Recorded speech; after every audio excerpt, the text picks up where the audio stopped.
Hello everyone, this is Crota coming at you with Game 2 of a series between Complexity's Killer and Evil Genius's Puma here on ESL's Cloud Kingdom. We see Puma spawning on the top right hand side of the map as the red Terran player, meanwhile Killer spawning on the bottom left hand side of the map as the blue Protoss. So Protoss versus Terran once more, a great game a great game in game 1. If you guys missed it, I apologize. It was a really good game, and hopefully you guys are enjoying the new encoding style. Yeah, hopefully you guys are enjoying the new encoding style that I've been working on and working with. So far, I've gotten some positive feedback, but let me know if there's any issues. I know sometimes in the beginning it does get a little bit choppy, but after the encoding does settle down, it does tend to get a little bit better, and perhaps I'll actually be able to get more frames per second, and this encoding style is actually faster than my previous encoding style. So if it's faster, better, cheaper, rarely do you get all three. And then I will be able to enjoy to actually, I guess, play some StarCraft, since before it would take me hours and hours and hours to actually encode. Now, we'll see what's happening here as Puma does come over. He is harassing with that one particular probe, and then now a new SCV being brought over, as well as I believe an SCV is gonna, yes, repair his, I guess, identical twin mechanical brother and biological brother. Yeah, how can you... Yeah, no StarCraft jokes. Let's just get into the game and figure out what the players are doing.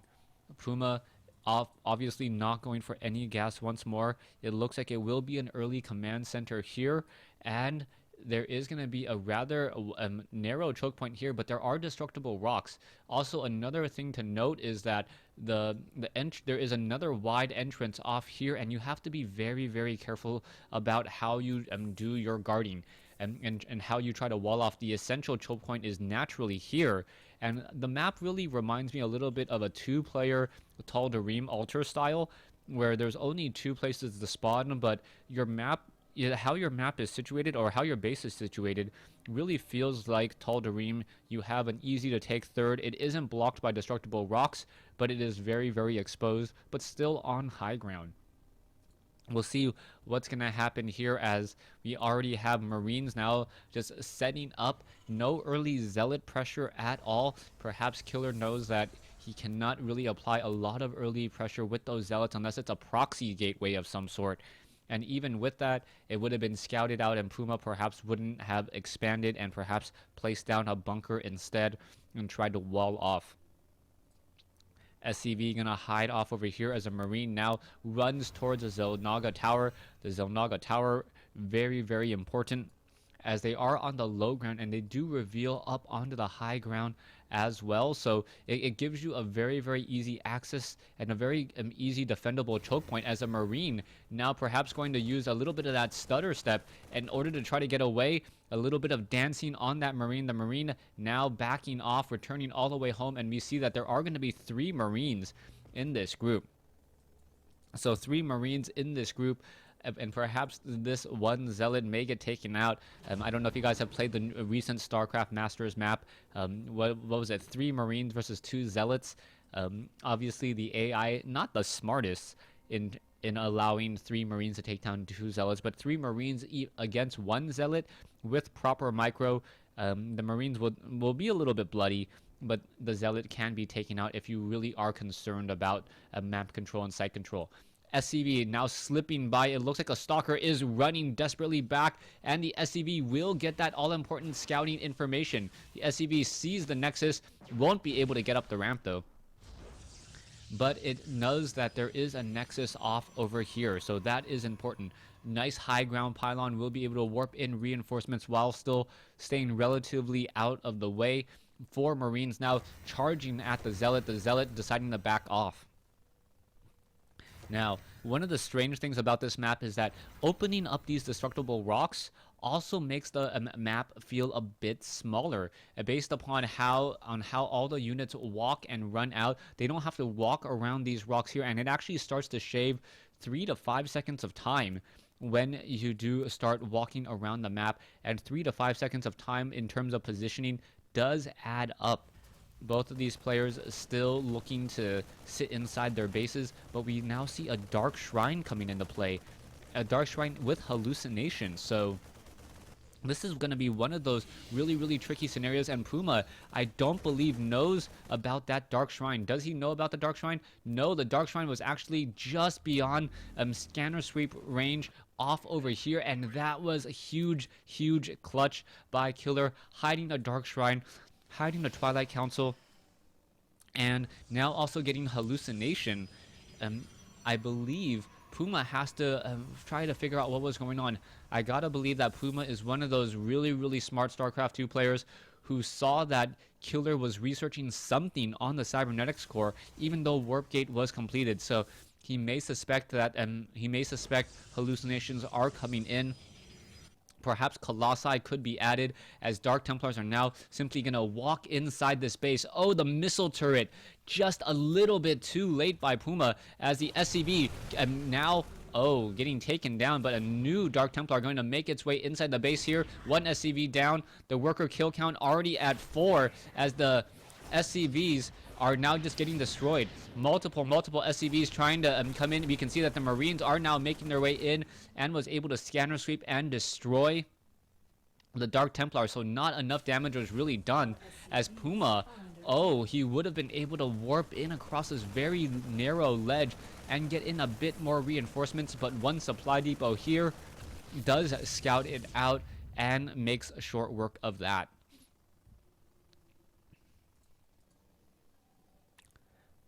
We'll see what the strategies and what the transitions will be. Killer is a bit behind. He invested heavily into that Dark Shrine research and now has to go a completely different tech route in order to deal with the massive bio play that we now see from Puma.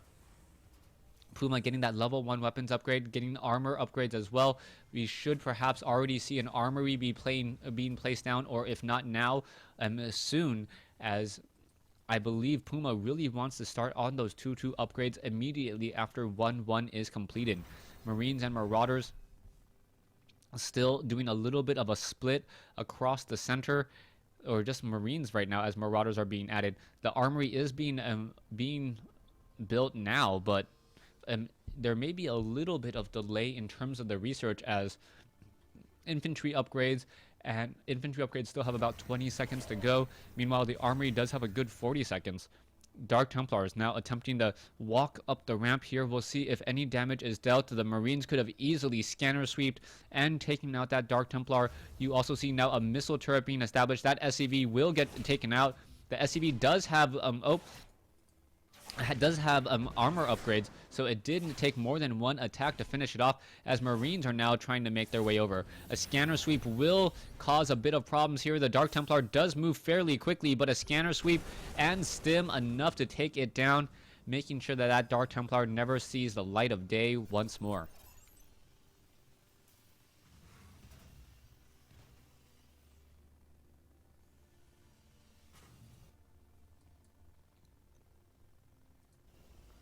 Marines, Marauders hiding off over here. The Dark Templar was able to finish off the SCV, building the missile turret, but the missile turret did still finish, as the Dark Templar now tries to hide off, and we have observers across the map.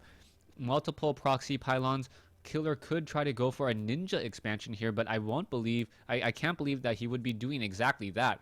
Killer is slightly up on harvesters right now, up by about 12, but there are also 5 mules in play, so Puma should have the economic advantage, even though he is currently behind on gas. No refineries currently up and running at the third base yet. Army compositions are still fairly even, about a 600 mineral advantage, or sorry, an 800 mineral advantage, but a 450 gas advantage for Protoss, as both players just sitting back and perhaps letting and hoping that their macro will take the game. Killer has been really heavily investing in those Dark Templars and has not really received anything from it, and now Killer is in fact going for a ninja expansion on the top left hand side of the map.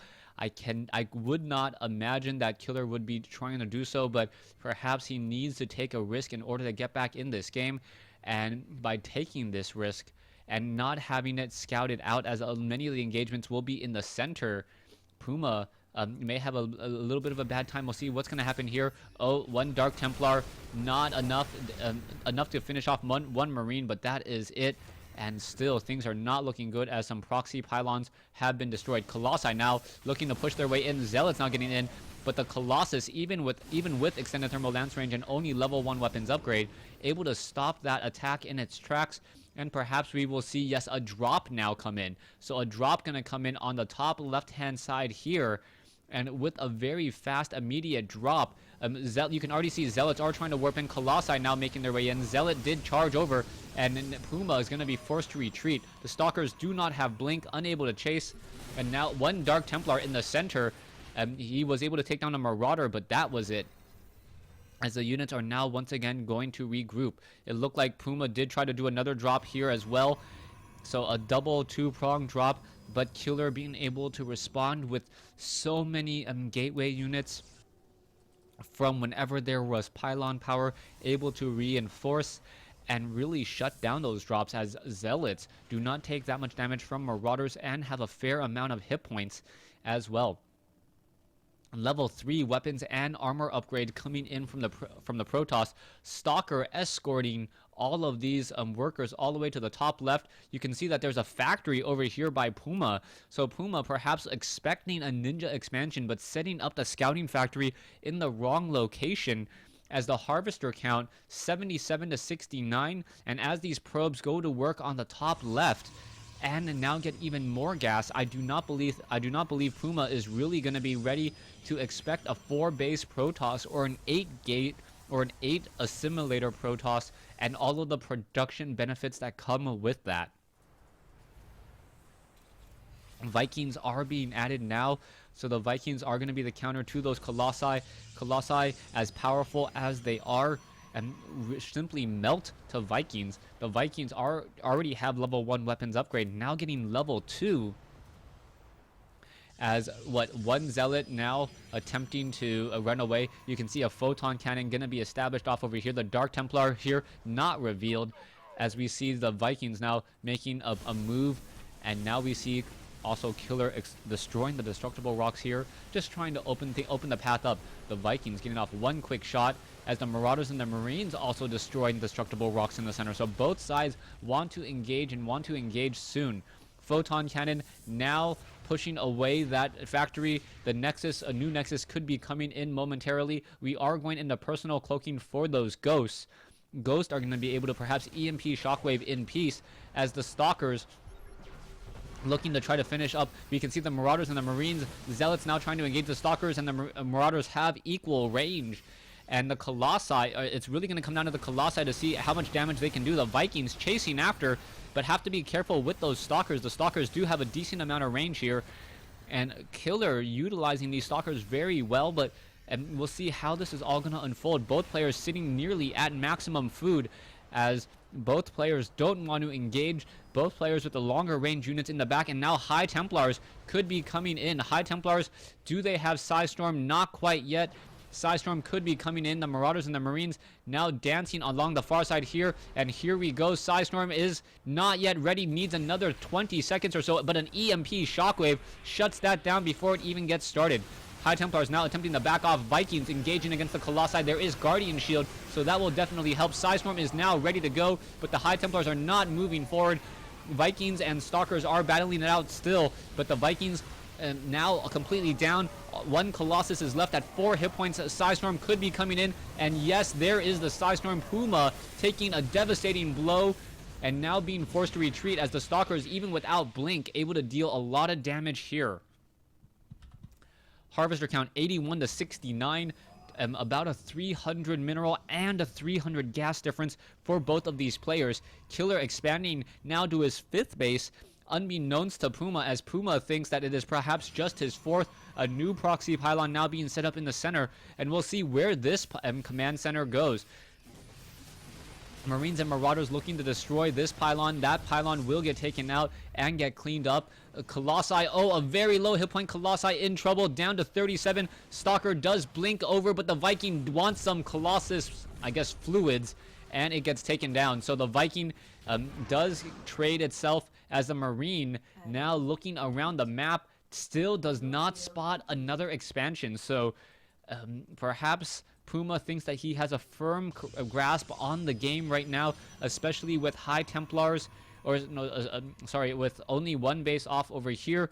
Puma doesn't realize he's really far behind Killer with a firm grasp on this game, and I love this play by Killer, utilizing an Archon and moving the Archon, but with moving other units around it. We can see that there are currently 5 Colossi here.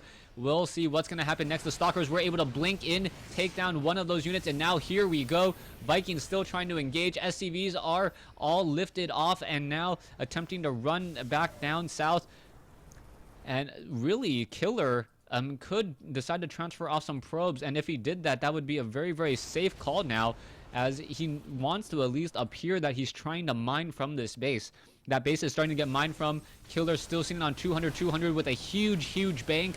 5,000 total resources. The Vikings still having to be very careful. The Vikings are upgraded to, with level 2 weapons upgrade, more ghosts being added, 4 Vikings being trained at a time.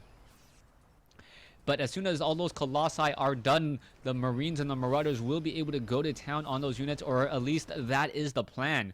Puma establishing his 4th base here at the 3 o'clock expansion location, but he doesn't have any SCVs mining, and it's going to be a little bit difficult to transfer those units there, as there is a Zealot at the Zelnaga Tower. Shield upgrades, level 1 shield upgrades completed. We are now sitting on 4 Archons, 4 High Templar, and a Dark Templar even in the mix as well, adding in some High Templar. So here we go. The Vikings now trying to push their way in. The Ghosts are going to get in some EMPs. Is it going to come in time? The Ghosts now looking, and now what is happening here? All the High Templars, Size Storm, massive damage coming across. Puma being forced to run away. Archons chasing after units. High Templars should perhaps be trying to, yes, merge into Archons now. And here we go. Stalkers engaging. 1 Colossus in the back. The Archons still taking a lot of that damage. And now these Archons have nowhere to run. This is really, really bad news here. 1 Archon now forced to run away, as it really felt like Killer had the advantage, but somehow lost it. Yeah, just it really feels like he somehow lost that advantage, which he was working so hard to establish. High Templars, 7 of them now ready to Size Storm away. More Colossi coming in, but now because of so many High Templars, the Stalker number is starting to dwindle. And those Vikings may be a bit more of a problem, but there doesn't seem to be that many Vikings in play. No, only 2. So a very nice choice to go Zealots and High Templars as opposed to Stalkers, as now Puma is now on his, I guess, last legs. SCVs now trying to mine off over here. Zealots trying to charge up the ramp, but creating a very, very nice funnel, making it very difficult for those units. More Size Storm still raining in. High Templars getting in even more Size Storm still. And another Size Storm up on the high ground. Killer with now a 40 food advantage, looking to continue this advantage as the Archons continue to push inside this base. Supply depots have been raised, trapping the units here. 1 Zealot inside the base, and the supply depot does go down. So the supply depot now down 3 Archons inside the base with 1 High Templar, and the splash damage from the Archon finally dealing some necessary damage to take down some Marauders and some of those Ghosts. The Archons now kind of getting stuck. The Archons are not engaging that smartly, but we'll see what's going to happen now, as Killer has taken about a 60 food, or no, almost a 70 food, no, 60 food advantage now, and now reinforcing to run into this Planetary Fortress. Planetary Fortress taking a lot of damage. SCVs now being brought over. 2 Size Storms will quickly stop any chance of repair, and Puma now down to only 1 mining base, compared to Killer's, who has almost control of half of the expansions on the map, and Puma still wondering how his opponent's economy is that strong, not knowing about the expansion on the top right, or this expansion either. We'll see. No, he does know that there is something there, but he doesn't know that it's a building. Perhaps just thinks that it's a couple units. There's the GG coming in from Puma. And there we go. So Killer able to force a game 3 in this best of 3 series. Thanks for watching. Thanks for listening. Hope you guys enjoyed game 2. Really well played. Killer establishing that ninja expansion on the top left hand side really did wonders. Thanks for watching, and I guess you'll see me in game 3.